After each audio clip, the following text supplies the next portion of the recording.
Greetings, companions, and welcome to the inaugural edition of Masons and Their Music.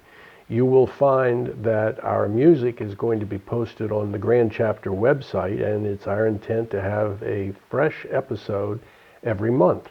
Since we're starting off in January, we thought we would start with the famous poet from Scotland, Robert Burns, who is very often attributed as the author to Auld Lang Syne, which is used in Royal Arch degree work at the Super Excellent Master degree.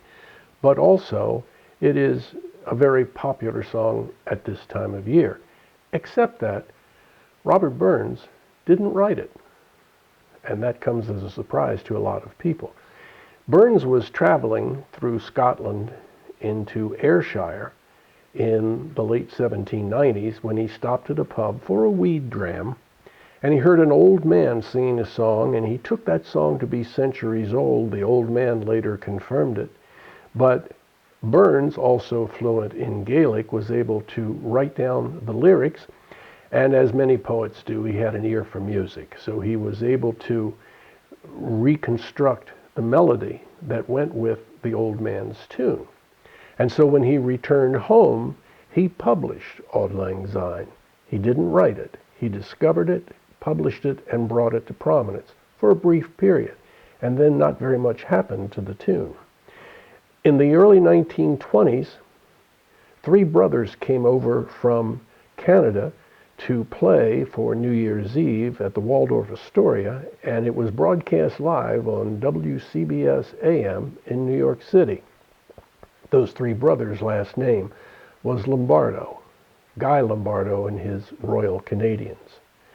Auld Lang Syne has been used in countless commercials, but probably the most unusual use of that tune is for a brief period it was the melody to the national anthem of the Republic of South Korea. Here is what Robert Burns discovered over a glass of scotch in Ayrshire, Scotland. And I'm playing it on the piano, but Burns would have never heard it on the piano. He would have most likely heard it on any keyboard instrument on a harpsichord.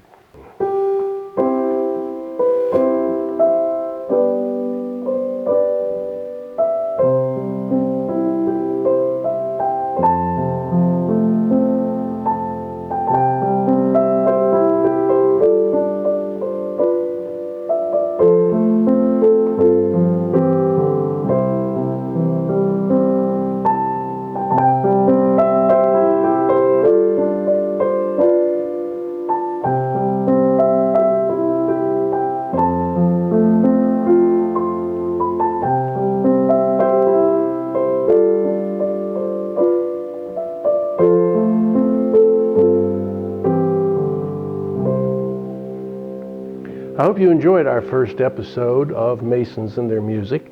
Join us again in February when we will have an episode that talks about funerals, and we have a Mason to thank for the music. Until then, be well.